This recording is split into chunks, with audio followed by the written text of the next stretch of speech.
Welcome to this episode of Apis TechTips, a series of short explainer excerpts from real Apis training courses. This episode goes through popular cloud deployment models, and it comes from the course Cloud NFV and SDN in an hour. Enjoy! We have the private cloud, where a company has amassed so much IT stuff that they benefit from actually running it as a cloud center or as a cloud infrastructure inside their corporate network. No one on the outside can see this. It's just inside this company.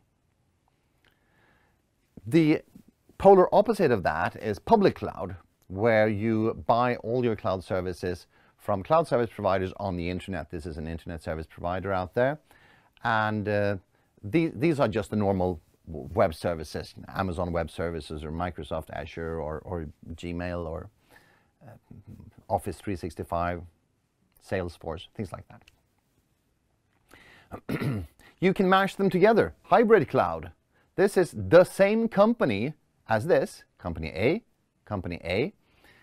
Only this company also has a link to buy public cloud services. Why, you say? Well, it could be different reasons.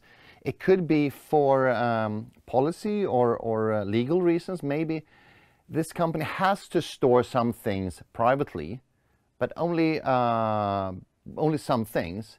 Most of the data that it works with can actually be stored publicly, and then that makes more sense. That could be one reason. Another reason could be what's called cloud bursting, which is if you have a very uneven load on your resources. Maybe most of the month you only use this amount, and then towards the end of the month you use this amount, and after a few days you go into the next month, and then you're back to this level again.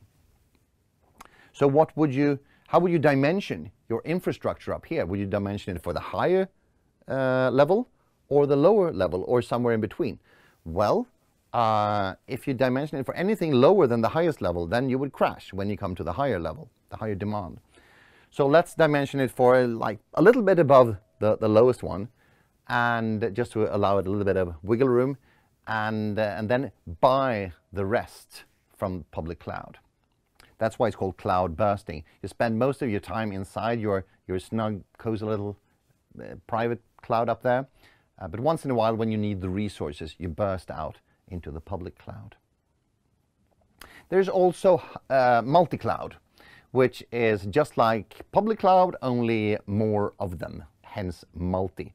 So this company C here actually buys cloud services from several cloud services providers, just as to not stick all the eggs in the same basket, essentially. If you enjoyed this Apis Tech Tip, check out the full Apis course, Cloud NFV and SDN in an hour, where this video came from. There, you will learn different ways to implement a cloud execution environment, what NFV and SDN are, and how all three function together. Check this course out in more detail and all our other training. Just visit us on www.apistraining.com.